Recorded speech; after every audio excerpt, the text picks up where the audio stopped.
Amados irmãos, graça e paz. Quero convidá-lo a que você abra sua Bíblia no livro de Deuteronômio. Hoje é a primeira quarta-feira e nós vamos fazer uma análise panorâmica de um dos livros da Bíblia. Nós já fizemos uma análise panorâmica de todos os livros do Novo Testamento. E agora estamos nos livros do Antigo Testamento. E já fizemos uma análise panorâmica dos livros de Êxodo, Gênesis, Êxodo, Levítico e Números. E hoje nós vamos ao livro de Deuteronômio, um livro em uma hora. Todos esses livros aí nós já fizemos.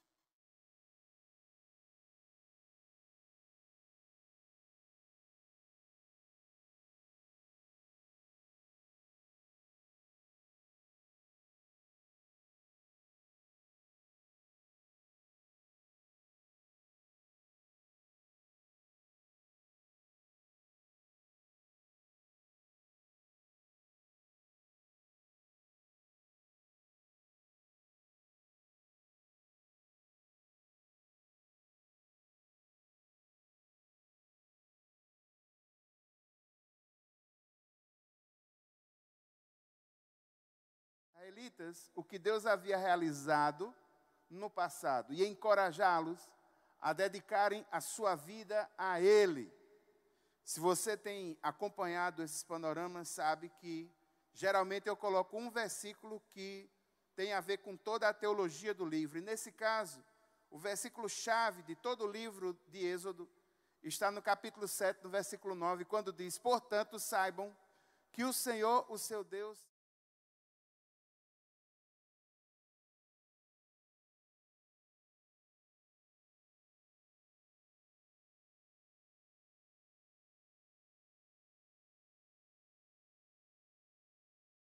irmãos, esse livro, ele praticamente é uma coletânea de discursos de Moisés para a nova geração. Existem aí 3 grandes discursos que podem ser divididos conforme aí está. O primeiro discurso é um discurso em que Moisés vai lembrar.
Capítulos 31 até 34. Você está com sua Bíblia aberta?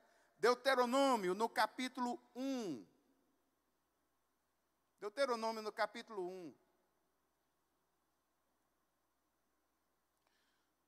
No capítulo 1 até o capítulo 4, o primeiro discurso de Moisés. Capítulo 1, versículo 1, o texto diz assim: estas são as palavras ditas por Moisés a todo o Israel no deserto. Versículo 3. No 40º ano do primeiro dia do 11º mês, Moisés proclamou aos israelitas todas as ordens do Senhor acerca deles. Capítulo 1, versículo 8. Ponho esta terra diante de vocês. Entrem e tomem posse da terra que o Senhor prometeu sob juramento dar aos seus antepassados, Abraão, Isaque e Jacó, e aos seus descendentes. Aí Moisés começa a relatar aspectos da história de Israel. E ao relatar a história de Israel, ele faz um relato resumido sobre os espias que o povo de Israel mandou para verificar a terra prometida. Você está com sua Bíblia aberta? Deuteronômio 1, a partir do versículo 22, quando ele fala sobre o reconhecimento da terra, o texto diz: vocês todos viram dizer-me, mandemos alguns homens à nossa frente em missão de reconhecimento da região, para que nos indiquem por qual caminho subiremos e quais cidades iremos. Versículo 23. A sugestão pareceu-me boa, por isso escolhi 12 de vocês, um homem de cada tribo. Eles subiram a região montanhosa, chegaram ao vale de Escol e exploraram. Trouxeram alguns frutos da região com o seguinte relato: esta terra que o Senhor, o nosso Deus, nos dá é boa. No entanto, sabemos que esse relatório não foi, digamos assim, acatado dessa forma. Houve uma rebelião, porque dos 12 espias, apenas 2 tiveram um parecer positivo, Josué e Calebe, e 10 tiveram um parecer negativo. E isso suscitou desse povo uma rebelião. E Moisés lembra dessa rebelião também. Capítulo 1, a partir do versículo 26. Vocês, contudo, não quiseram ir e se rebelaram contra a ordem do Senhor, o seu Deus. Queixaram-se em suas tendas, dizendo: o Senhor nos odeia, por isso nos trouxe do Egito, para nos entregar nas mãos dos amorreus e destruir-nos. Para onde iremos? Nossos compatriotas nos desanimaram quando disseram: o povo é mais forte e mais alto do que nós. As cidades são grandes, com muros que vão até o céu. Vimos ali os Enaquins, espécie de gigantes da época antiga. Só que isso não vai ficar assim. E esse povo, de uma certa forma, recebe uma punição. Capítulo 1, versículo 34. Quando o Senhor ouviu o que vocês diziam, irou-se e jurou: ninguém desta geração má verá a boa terra que jurei dar aos seus antepassados, exceto Calebe, filho de Jefoné. Ele haverá, e eu darei a ele e aos seus descendentes a terra em que pisou, pois seguiu o Senhor de todo o coração. Por causa de vocês, o Senhor irou-se contra mim e me disse: você também não entrará na terra, mas o seu auxiliar Josué, filho de Num, entrará. Encoraje-o, pois ele fará com que Israel tome posse dela. Então, em seguida, lembrando desse momento passado, Moisés fala das peregrinações pelos quais esse povo passou. Veja aí no capítulo 2, os anos no deserto. Capítulo 2, versículo 1. Então demos meia volta e partimos para o deserto pelo caminho do Mar Vermelho, como o Senhor me havia ordenado. E por muitos anos caminhamos em redor dos montes de Seir. Ou seja, começa um processo de peregrinação. Aquela geração que saiu do Egito vai ser punida. Não é a mesma geração que vai entrar na terra prometida. E essa outra geração é que está recebendo esses discursos de Moisés. E é por isso que Moisés faz uma espécie de retrospectiva da história, para lembrar a eles as experiências que eles tinham tido no passado. Capítulo 2, versículo 14. Passaram-se 38 anos entre a época em que partimos de Cades Barneia e a nossa travessia no vale de Zared, período no qual pereceu do acampamento toda aquela geração de homens de guerra, conforme o Senhor lhes havia jurado. A mão do Senhor caiu sobre eles e, por fim, os eliminou completamente do acampamento.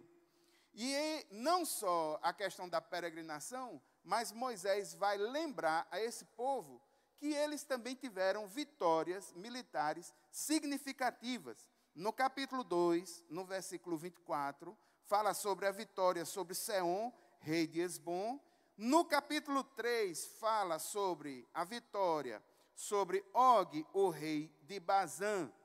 E ainda no capítulo 3, Moisés relata que pediu a Deus para entrar em Canaã, mas ele não foi atendido no seu pedido. Capítulo 3, a partir do versículo 23, veja aí o texto, diz o seguinte: naquela ocasião implorei ao Senhor: ó soberano Senhor, tu começaste a mostrar ao teu servo a tua grandeza e a tua mão poderosa, que Deus existe no céu ou na terra que possa realizar as tuas obras e os teus feitos poderosos?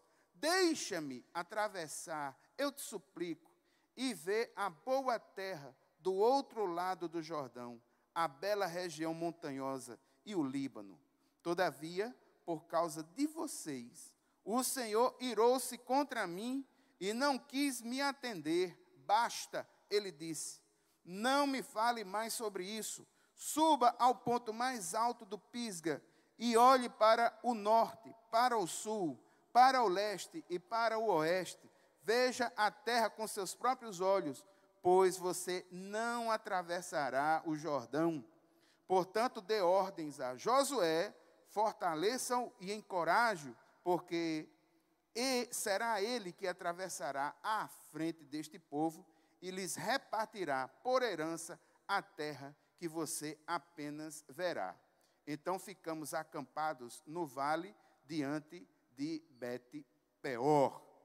E aí, mesmo com o seu coração entristecido, é óbvio, Moisés, ele exorta o povo à obediência. Ele exorta esse povo a que não deixem de buscar o Senhor.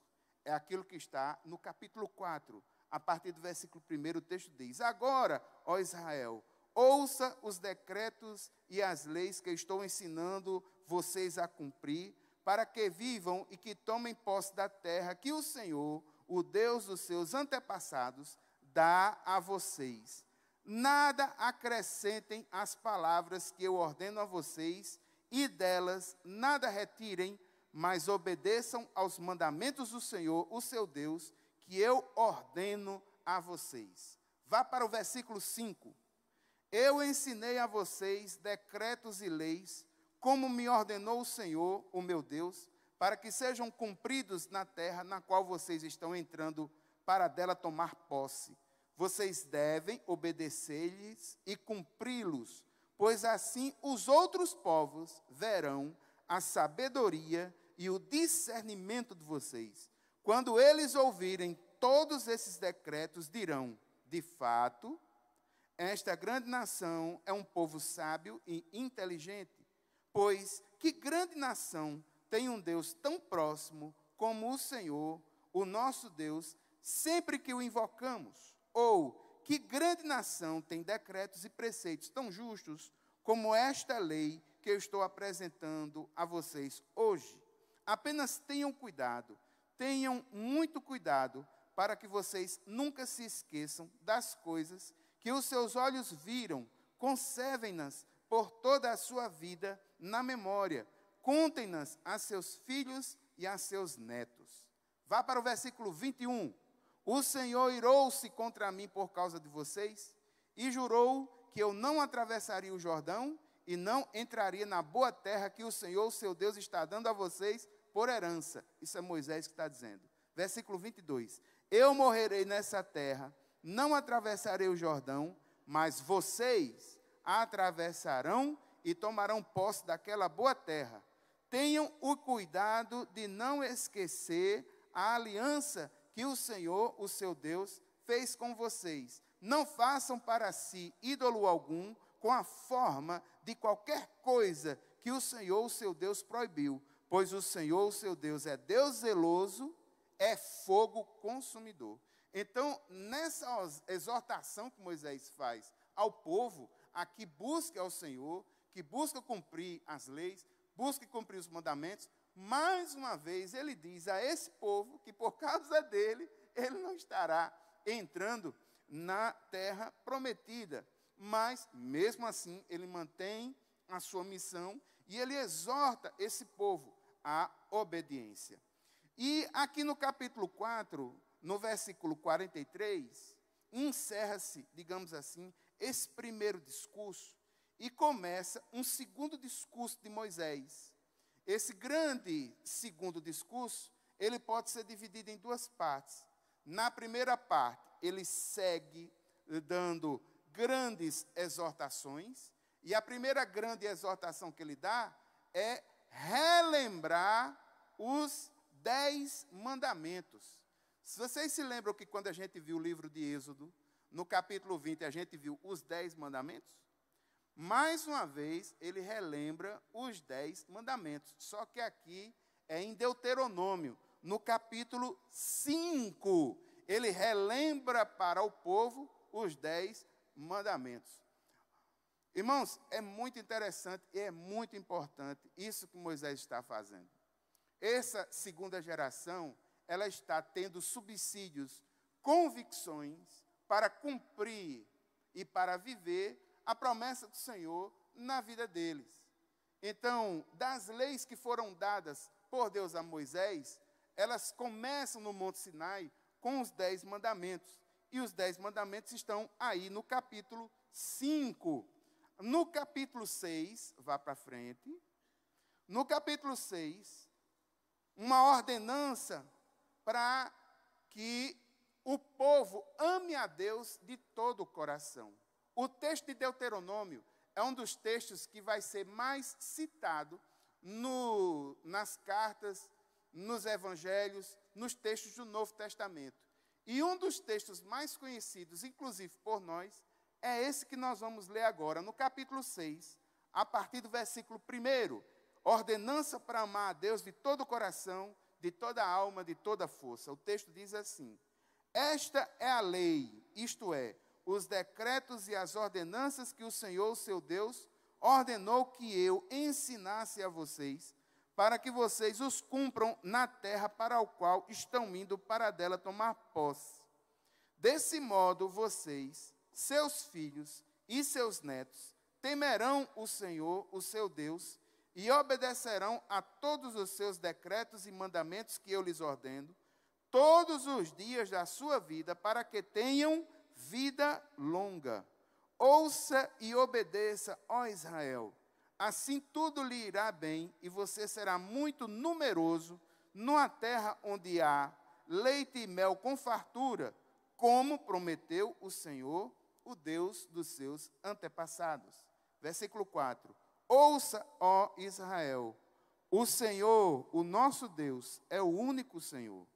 Ame o Senhor, o seu Deus, de todo o seu coração, de toda a sua alma e de todas as suas forças. Que todas estas palavras que hoje lhe ordeno estejam em seu coração.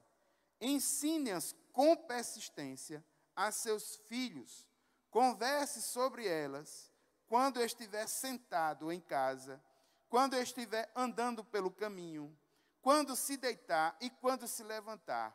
Amarre-as como um sinal nos braços e prenda-as na testa. Escreva-as nos batentes das portas da sua casa e em seus portões. Esse texto é um texto conhecido. Inclusive, ele é citado por Jesus no Evangelho. Amar a Deus de todas as forças, em todo o ser, amar esse Senhor.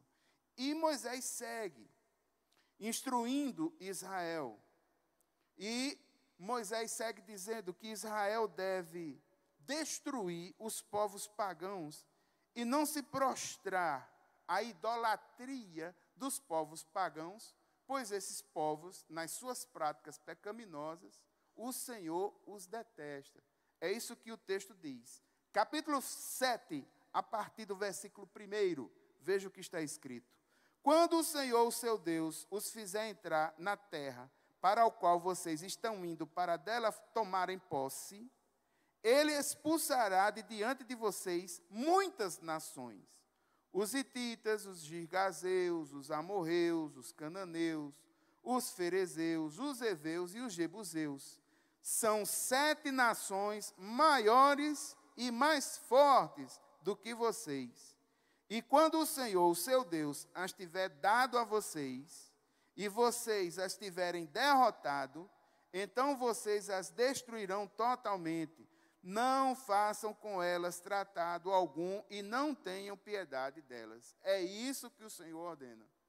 Eles têm uma terra para conquistar. Essa terra está habitada.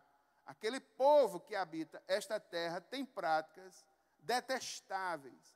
E o Senhor vai utilizar o povo de Israel como espécie de instrumento para executar essa purificação. Eles não devem se misturar com esses povos. Eles não devem seguir os deuses nem as práticas desses povos. Sobretudo, irmãos, há uma prática que, aos olhos do Senhor, é profundamente detestável.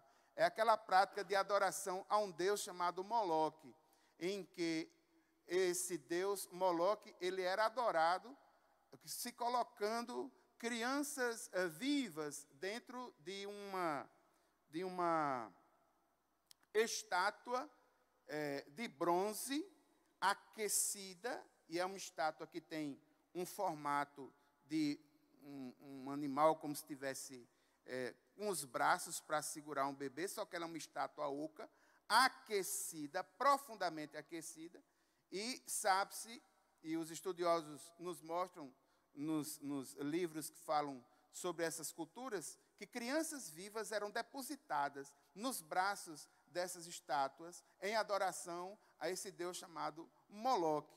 Havia o sacrifício de crianças. Isso é uma coisa que é profundamente detestável e era uma prática desses povos pagãos aos quais Deus manda Israel a que faça todo esse processo. Segue o texto, veja nesse quarto ponto aqui, nós vemos mais uma exortação de Moisés à obediência. Capítulo 7, a partir do versículo 12. Se vocês obedecerem essas ordenanças e guardarem e as cumprirem, então o Senhor, o seu Deus, manterá com vocês a aliança e a bondade que prometeu sob juramento aos seus antepassados. Ele os amará, os abençoará e fará com que vocês se multipliquem. Ele abençoará os seus filhos e os frutos da sua terra, o cereal, o vinho novo, o azeite, as crias das vacas e das ovelhas, na terra que os seus antepassados jurou dar a vocês. Vocês serão mais abençoados do que qualquer outro povo. Nenhum dos seus homens ou mulheres será estéril, nem mesmo os animais do seu rebanho. O Senhor os guardará de todas as doenças, não infligirá a vocês as doenças terríveis que, como sabem, atingiram o Egito, mas não as infligirá a todos os seus inimigos. Mas as infligirá a todos os seus inimigos, perdoe. Versículo 16. Vocês destruirão todos os povos que o Senhor, o seu Deus, entregar a vocês. Não olhem com piedade para eles, nem sirvam a seus deuses, pois isso seria uma armadilha para vocês. E Moisés segue exortando, segue falando, segue lembrando de aspectos da história, até que no capítulo 10, vá para o capítulo 10, a partir do versículo 12, mais uma vez, Moisés faz outro convite a que obedeçam ao Senhor e a que temam ao Senhor. Obedecer, capítulo 10, versículo 12. E agora, Israel, que é que o Senhor, o seu Deus, pede a você, senão que tema o Senhor, o seu Deus, que ande em todos os seus caminhos, que o ame, que o sirva ao Senhor, o seu Deus, de todo o seu coração e de toda a sua alma, e que obedeça aos mandamentos e aos decretos do Senhor, que hoje dou a você para o seu próprio bem. Então, há uma exortação de Moisés para que tema ao Senhor. Capítulo 11, a partir do versículo 1, uma exortação ao amor e à obediência. O texto diz: amem o Senhor, o seu Deus, e obedeçam sempre aos seus preceitos, aos seus decretos, às suas ordenanças e aos seus mandamentos. Lembrem-se hoje de que não foram os seus filhos que experimentaram e viram a disciplina do Senhor, o seu Deus, a sua majestade, a sua mão poderosa, o seu braço forte. Aí, o segundo discurso de Moisés, a segunda parte desse discurso, começa no capítulo 12. Vá para o capítulo 12. No capítulo 12, Moisés fala de forma detalhada sobre a lei que o Senhor lhes havia repassado. Aí veja, no capítulo 12, você vai ter leis sobre adoração, sobre culto, sobre ofertas, sobre os falsos profetas, sobre a questão da idolatria, sobre a questão dos dízimos. Isso no capítulo 12, no capítulo 13, No capítulo 14, ele é igual a Levítico 12, que fala sobre quais são os animais puros, quais são os animais impuros para o consumo. Vai falar sobre os dízimos. Capítulo 15 vai falar sobre o ano de cancelamento das dívidas. E essa é uma prática social muito interessante do mundo antigo. Você está com sua Bíblia aberta? Capítulo 15, versículo 1. No final de cada 7 anos, as dívidas deverão ser canceladas. Eu gostaria, inclusive, que vocês vissem posteriormente, com mais calma, esses textos de Deuteronômio e prestassem atenção à questão da justiça social. É muito interessante os textos que falam sobre justiça social e minimização, digamos assim, do status entre aqueles que são mais pobres e aqueles que são mais ricos. Existem dispositivos legais muito interessantes e bem antigos, com o objetivo de diminuir o máximo possível essa distância entre ricos e pobres. E aqui a gente vê uma delas. A cada 7 anos, as dívidas elas eram canceladas. Capítulo 15, versículo 7. Se houver algum israelita pobre em qualquer das cidades da terra que o Senhor, o seu Deus, está dando a vocês, não endureçam o coração, nem fechem a mão para com o seu irmão pobre. Veja só que coisa interessante. Leis que falam sobre justiça social. Entre elas, irmãos, tem uma aqui que é muito interessante. É uma lei que quando eles fossem colher espigas, que eles não colhessem tudo assim, no máximo, retirando tudo, aproveitando. Não, eles são levados por lei a deixar um pouquinho nos pés, não tirar de forma exaustiva, não retirar tudo para deixar para os mais pobres, para deixar para os estrangeiros, no objetivo de diminuir essas distâncias das questões sociais. Isso é muito saudável. Veja capítulo 15, versículo 11. Olha que coisa tremenda. Sempre haverá pobres na terra.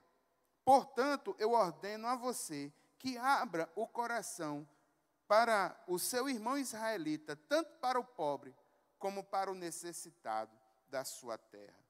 Veja só, há uma orientação de justiça social numa lei tão antiga.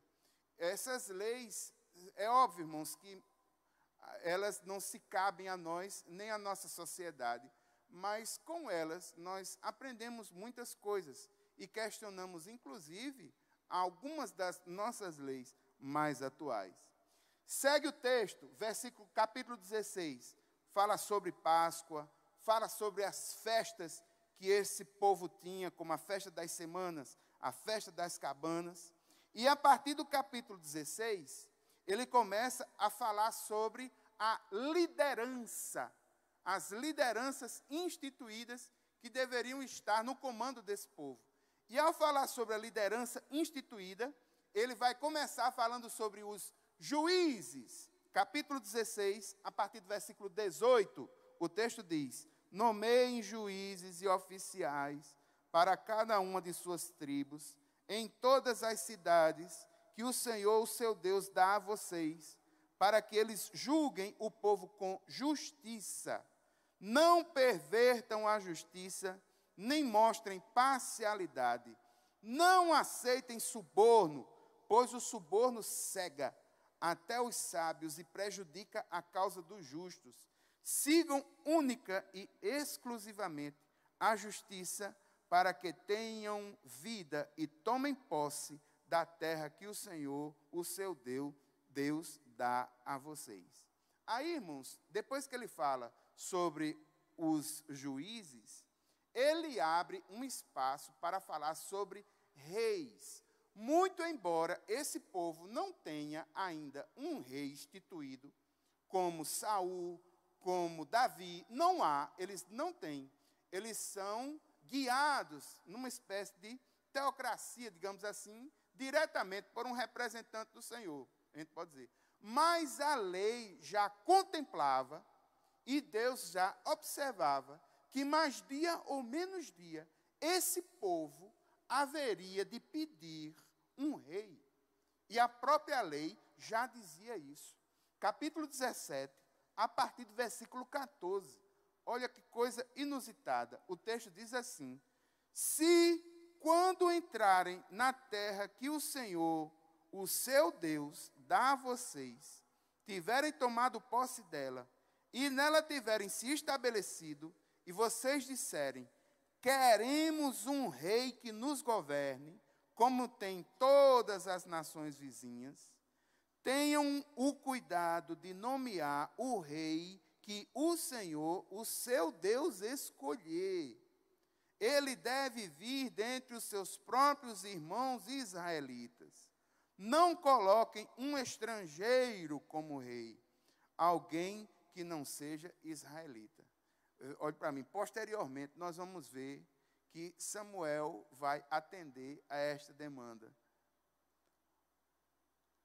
Os israelitas vão imprensar Samuel e vão dizer que vão querer um rei. Samuel vai pensar que a situação é com ele. E o próprio Deus vai dizer a Samuel, não, Samuel, não é com você.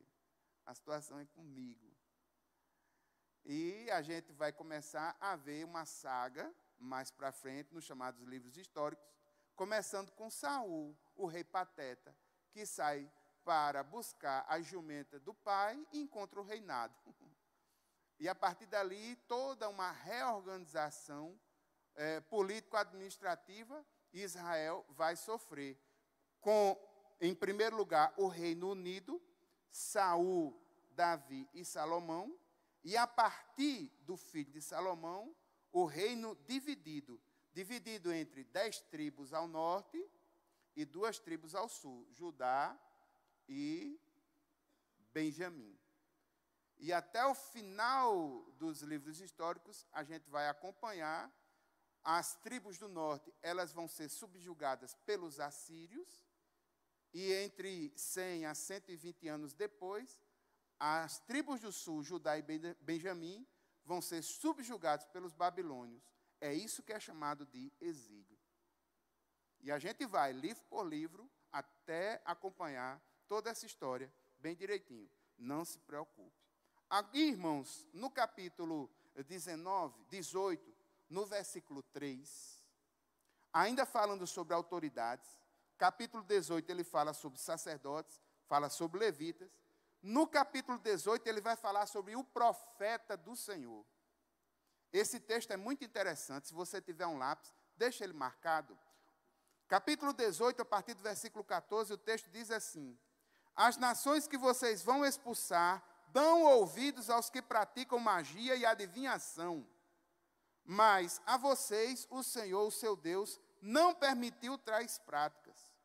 O Senhor, o seu Deus, levantará do meio de seus próprios irmãos um profeta como eu, ouçam-no.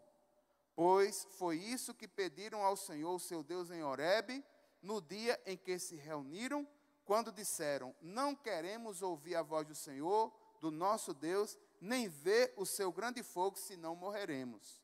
Versículo 20, mas o profeta que ousar falar em meu nome alguma coisa que não lhe ordenei, ou que falar em nome de outros deuses, ele terá que ser morto. Veja que coisa interessante, padrões para o profeta do Senhor. O profeta do Senhor é aquele que fala com a autoridade do Senhor, a palavra do Senhor para o povo, e geralmente uma palavra que envolve arrependimento, mudança de vida, um novo status no decorrer da história. Mas deve-se ter um crivo, e qual é o crivo de observação? Aquilo que o profeta disser, que for cumprido, veio do Senhor, é verdadeiro, ele é um verdadeiro profeta. Agora, se ele disser algo que não for cumprido, ele é um falso profeta. É um falso profeta. Então, tenha cuidado. Amém? Capítulo 19, lei sobre a vida comunitária.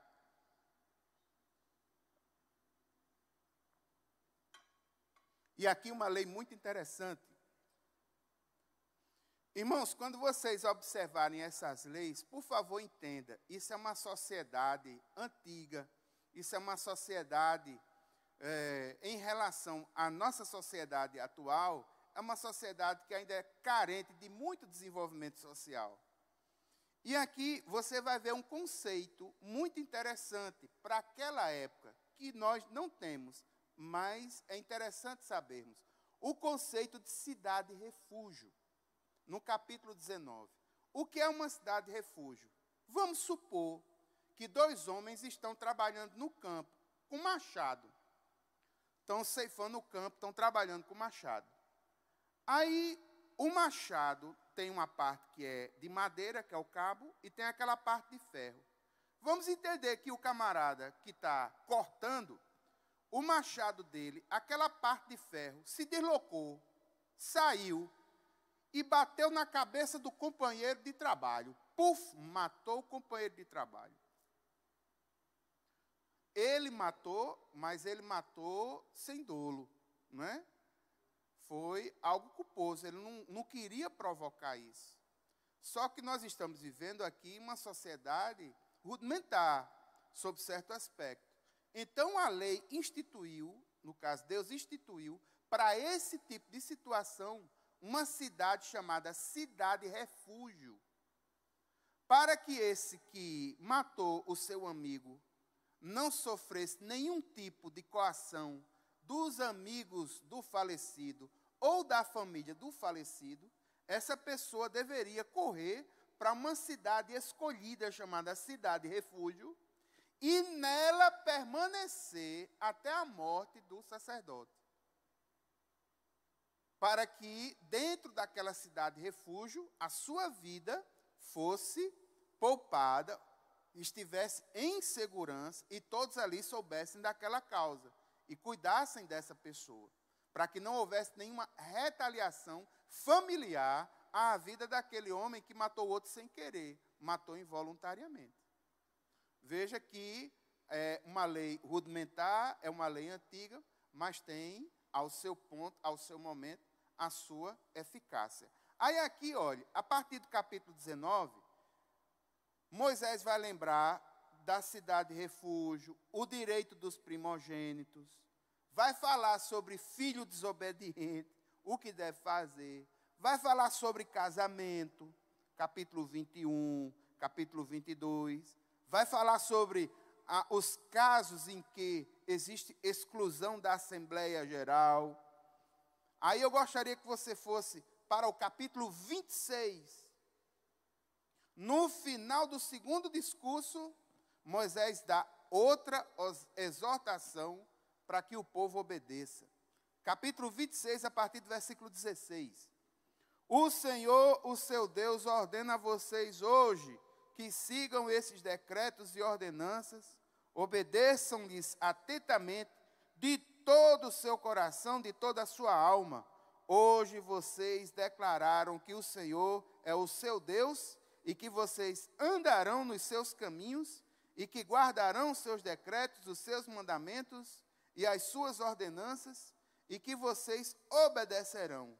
Versículo 18. E hoje o Senhor declarou que vocês são seu povo, seu tesouro pessoal, conforme Ele prometeu, e que vocês terão que obedecer a todos os seus mandamentos. Versículo 19. Ele declarou que dará a vocês uma posição de glória, fama e honra, muito acima de todas as nações que Ele fez, e que vocês serão um povo santo para o Senhor, o seu Deus, conforme Ele prometeu. Aí encerra-se o segundo discurso de Moisés. A partir do capítulo 27, começa o terceiro discurso de Moisés. Antes de começar o terceiro discurso de Moisés, ele faz uma exortação a que tudo isso que está sendo escrito seja colocado em escritas de pedra para a manutenção de todos esses registros, para que não haja nenhuma perda. Capítulo 27, a partir do versículo 1, o texto diz assim: Moisés, acompanhado das autoridades de Israel, ordenou ao povo: obedeçam a toda esta lei que hoje dou a vocês. quando vocês atravessarem o Jordão e entrarem na terra que o Senhor, o seu Deus, dá a vocês, levantem algumas pedras grandes e pintem-nas com cal. Escrevam nelas todas as palavras desta lei, assim que tiverem atravessado para entrar na terra que o Senhor, o seu Deus, dá a vocês, terra onde há leite e mel com fartura, como o Senhor, o Deus dos seus antepassados, prometeu a vocês. E quando tiverem atravessado o Jordão, levantem essas pedras no monte Ebal, como hoje ordeno a vocês, e pintem-nas com cal.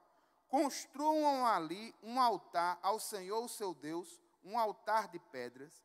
Não utilizem ferramenta de ferro nas pedras. Façam o altar do Senhor, o seu Deus, com pedras brutas, e sobre ele ofereçam holocaustos ao Senhor, o seu Deus.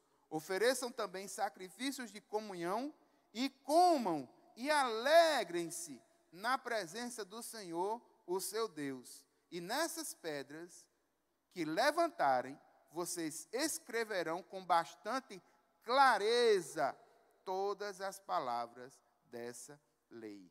Aí, nesse terceiro discurso de Moisés, ele vai argumentar das bênçãos em obedecer ao Senhor. Capítulo 28, a partir do versículo 1. Se vocês obedecerem fielmente ao Senhor, o seu Deus, e seguirem cuidadosamente os seus mandamentos que hoje dou a vocês, o Senhor, o seu Deus, os colocará muito acima de todas as nações da terra. Todas estas bênçãos virão sobre vocês e os acompanharão se vocês obedecerem ao Senhor, o seu Deus. Aí no capítulo 28, a partir disso, todas as bênçãos que eram esperadas como a decorrência da obediência. A lista de bênçãos decorrentes da obediência. A partir do versículo 15, nós temos aí uma lista de maldições. As maldições decorrentes da desobediência. Capítulo 15, capítulo 28, a partir do versículo 15. Entretanto, se vocês não obedecerem ao Senhor, o seu Deus, e não seguirem cuidadosamente todos os seus mandamentos e decretos que hoje dou a vocês, todas estas maldições cairão sobre vocês e os atingirão. Aí, a partir do versículo 16, todas as maldições, como uma consequência da desobediência desse povo, da desobediência do povo de Israel. Aí, irmãos, no capítulo 29, vai para o capítulo 29, Moisés lembra a eles, numa renovação da aliança entre o povo e Deus. O Senhor faz uma nova aliança com o povo. Capítulo 29, a partir do versículo 1, o texto diz o seguinte: são estes os termos da aliança que o Senhor ordenou que Moisés fizesse com os israelitas em Moabe, além da aliança que tinha feito com eles em Horebe. Moisés convocou todos os israelitas e lhe disse: os seus olhos viram tudo o que o Senhor fez no Egito ao faraó, a todos os seus oficiais e a toda a sua terra. Com os seus próprios olhos, vocês viram aquelas grandes provas, aqueles sinais e maravilhas. Mas até hoje o Senhor não deu a vocês mente que entenda, olhos que vejam e ouvidos que ouçam.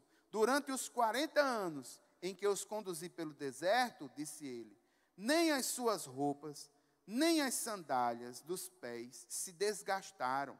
Vocês não comeram pão, nem beberam vinho, nem qualquer outra bebida fermentada. Fiz isso para que vocês soubessem que eu sou o Senhor, o seu Deus. Vá para o versículo 9. Sigam fielmente os termos desta aliança, para que vocês prosperem em tudo o que fizerem. Vá para o versículo 12. Vocês estão aqui presentes para entrar em aliança com o Senhor, o seu Deus. A aliança que Ele está fazendo com vocês hoje, selando-a sob juramento, para hoje confirmá-los com seu povo, para que ele seja o seu Deus, conforme prometeu a vocês e jurou aos seus antepassados, Abraão, Isaque e Jacó. Não faço esta aliança sob juramento somente com vocês, que estão aqui conosco na presença do Senhor, o nosso Deus, mas também com aqueles que não estão aqui hoje. Ou seja, é uma aliança ampla que mantém fidelidade a todas as promessas que outrora haviam sido feitas. O que mostra que, em termos de aliança, esse Deus é um Deus fiel, que cumpre as suas alianças. Aquilo que ele diz, ele cumpre. Amém? Capítulo 30 segue o discurso. E aqui, irmãos, Moisés leva esse povo a raciocinar em termos muito simples. Capítulo 30, a partir do versículo 19. Moisés apresenta ao povo dois caminhos. Um caminho de vida ou um caminho de morte. Um caminho de bênção ou um caminho de maldição. Capítulo 30, a partir do versículo 19. Hoje invoco os céus e a terra como testemunhas contra vocês, de que coloquei diante de vocês a vida e a morte, a bênção e a maldição. Agora escolham a vida para que vocês e os seus filhos vivam, e para que vocês amem o Senhor, o seu Deus, ouçam a sua voz e se apeguem firmemente a Ele, pois o Senhor é a sua vida e Ele dará a vocês muitos anos na terra que jurou dar aos seus antepassados, Abraão, Isaque e Jacó. Aí, irmãos, depois que há esse enquadramento, escolha ou bênção ou maldição, ou vida ou morte. A partir do capítulo 31 até o final de Deuteronômio, nós temos o relato do encerramento do ministério de Moisés. Moisés começa, no caso, o encerramento do ministério dele. A primeira coisa que Moisés faz é encorajar o seu sucessor. Quem é o sucessor de Moisés? Josué. Então ele vai encorajar Josué. Capítulo 31, a partir do versículo 1. Moisés disse ainda essas palavras a todo Israel: eu estou com 120 anos de idade e já não sou capaz de liderá-los. O Senhor me disse: você não atravessará o Jordão. Versículo 3. O Senhor, o seu Deus, o atravessará pessoalmente à frente de vocês. Ele destruirá estas nações perante vocês, e vocês tomarão posse da terra delas. Josué também atravessará à frente de vocês, conforme o Senhor disse. E o Senhor fará com elas o que fez com Seom e Og, os reis dos amorreus, os quais destruiu juntamente com a sua terra. O Senhor as entregará a vocês, e vocês deverão fazer com elas tudo o que ordenei a vocês. Sejam fortes e corajosos, não tenham medo, nem fiquem apavorados por causa delas, pois o Senhor, o seu Deus, vai com vocês, nunca os deixará, nunca os abandonará. Então Moisés convocou Josué e lhe disse na presença de todo Israel: seja forte e corajoso, pois você irá com este povo para a terra que o Senhor jurou aos seus antepassados, que lhes daria, e você a repartirá entre eles como herança. O próprio Senhor irá à sua frente e estará com você. Ele nunca o deixará, nunca o abandonará. Não tenha medo, não desanime. Irmãos, apesar de ter dito esse comissionamento a Israel, esse comissionamento a Josué, Moisés deixa registrado que esse povo não será tão fiel como a gente pensa que ele será. Por incrível que pareça, e aqui um texto inusitado, Moisés, de uma certa forma, prediz que Israel será rebelde no futuro. Veja o ápice desse discurso, capítulo 31, a partir do versículo 29. Eu sei que depois da minha morte, vocês com certeza se corromperão e se afastarão do caminho que ordenei a vocês. É inusitado isso demais, não é não? Nos dias futuros a desgraça cairá sobre vocês, porque vocês farão o que o Senhor reprova, e o provocarão a ira por aquilo que as mãos de vocês terão feito. Irmãos, isso é inusitado. Depois de vários discursos, e ao final de cada discurso, Moisés lembrando, o Senhor é Deus, cumpra os seus mandamentos, cumpra as suas promessas, vocês vão ser abençoados se obedecerem ao Senhor, várias vezes exortando, exortando, mas chega um certo ponto, e ele, ao conhecer o seu povo, ele diz, meu filho, sabe, vamos ser bem sinceros, quando eu morrer, vocês vão se rebelar. Irmão, isso é inusitado, porque aquilo que é falado aqui, acontece com esse povo. Uma sequência terrível de rebeldias desse povo, nós vamos ver mais para frente. E não se espante, não. Não pense você que nós somos melhores do que esse povo, não. E para ser bem sincero, irmãos, isso lembra muito a saga da nossa fidelidade diante do Senhor. Cheia de altos e baixos. Altos e baixos. Altos e baixos. Aí Moisés canta, e aqui uma canção maravilhosa de Moisés, a segunda canção dele, tremenda ao longo da história. A primeira ele cantou após ter passado o Mar Vermelho com o povo. E aqui uma canção encerrando seu ministério, no capítulo 32, o Cântico de Moisés. No capítulo 33, Moisés profere bênçãos para o povo de Israel. E ele abençoa todas as tribos, a tribo de Ruben, de Judá, de Levi, Benjamim, José, através de Efraim e de Manassés, Zebulon, Isacar, Gade, Dan, Naftali, Asser, todas as 12 tribos são abençoadas. E Moisés morre e é sepultado pelo próprio Deus nas terras de Moabe. Capítulo 34, a partir do versículo 5. Moisés, o servo do Senhor, morreu ali em Moabe, como o Senhor dissera. Ele o sepultou em Moabe, no vale que fica diante de Bet-peor.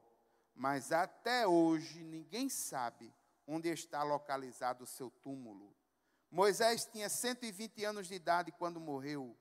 Todavia, nem os seus olhos, nem o seu vigor tinham se enfraquecido.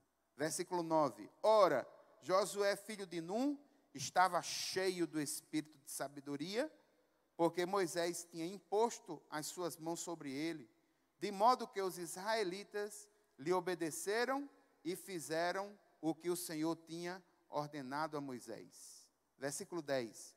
Em Israel nunca mais se levantou profeta como Moisés, a quem o Senhor conheceu face a face, e que fez todos aqueles sinais e maravilhas que o Senhor o tinha enviado para fazer no Egito contra o faraó, contra todos os seus servos e contra toda a sua terra.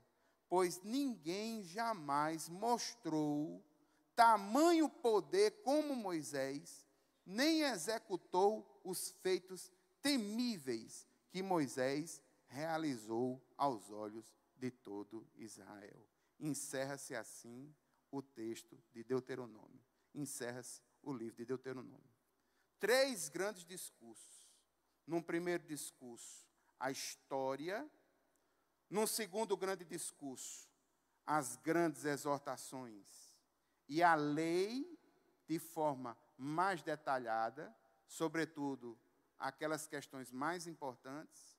No terceiro discurso, bênçãos oriundas da obediência, as maldições da desobediência, e no final dos versículos do capítulo 31 até 34, o encerramento do ministério de Moisés.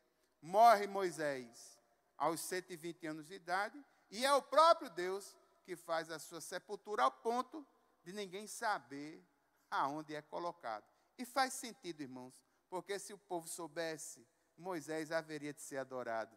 E Deus não queria que isso acontecesse. Deus não permite que a sua glória seja dividida com ninguém. Irmãos, qual é a grande lição que esse texto de Deuteronômio nos dá para hoje, como um todo? Irmãos, a grande lição que nós vemos aqui é a lição de compromisso com Deus. Perceba que em todo o discurso de Moisés para esse povo, o que é que Moisés fazia? Exortava. Exortava. Irmãos, essa exortação, ela cabe para nós hoje também, sabia? Porque nós podemos viver como se Deus não existisse.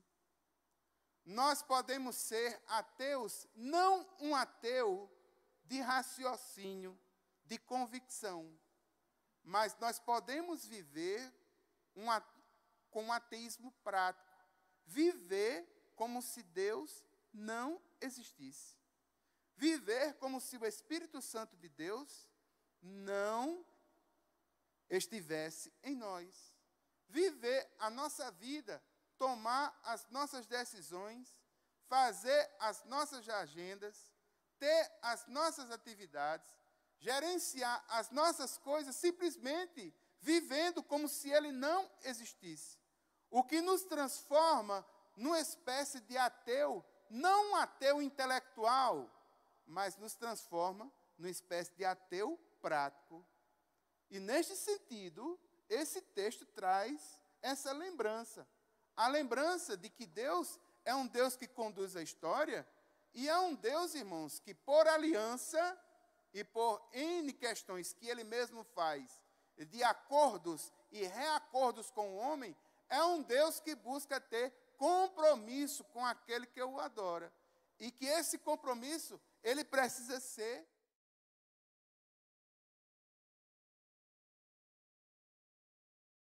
com compromisso e com interesse do nosso ser, para que a gente não caia nas infidelidades que esse próprio povo haverá de incorrer e que Moisés sabia.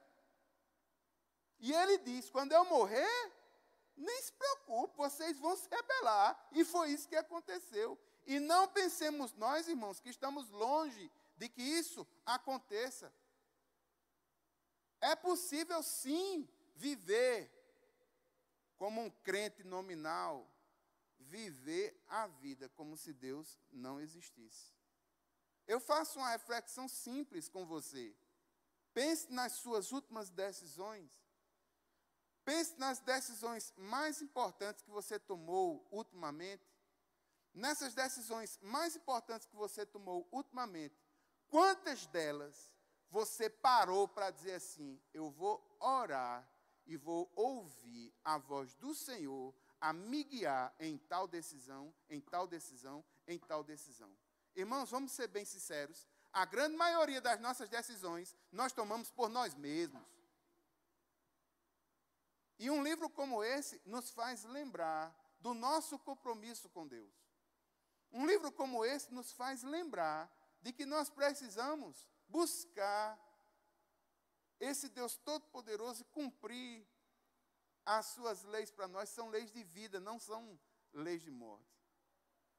Então, que nós pensemos no nosso compromisso com Deus. O Evangelho de Lucas é o único evangelho que mostra que para escolher os discípulos que haveriam de seguir a Jesus de uma forma mais intensa, Jesus passou a noite inteira orando. Irmãos, muitos de nós, às vezes, temos decisões seríssimas a tomar. E nessas decisões seríssimas a tomar, nós tomamos sem consultar o Senhor. A pergunta é, como é que anda o nosso compromisso com esse Deus? Será que a nossa rebelião ela é tão distante dessa do povo de Israel? Ou seria o povo de Israel, nesse momento, um simples exemplo da prática natural e diária do homem que pensa ter Deus no coração, mas que vive como se ele não existisse? Muitas vezes vive um Deus cultural. Muitas vezes vive um Deus, digamos assim, de faz de conta, de amuleto. Eu vou colocar um versículo no meu carro. Até aqui me ajudou o Senhor. Se eu botar esse versículo no carro, no vidro, esse amuleto, aí nada vai acontecer. Não use Deus assim desse jeito, não. Não pense desse jeito, não. Deus é para se ter relacionamento com Ele. É compromisso. Não é só conhecimento técnico do que é que o texto diz, como o texto diz, de conhecer as nuances, as sistematizações da palavra, mas, sobretudo, um conhecimento relacional. Buscar a esse Deus em compromisso e em oração. E há virtude quando buscamos ao Senhor de todo o nosso coração. Amém? Vamos orar agradecendo ao Senhor?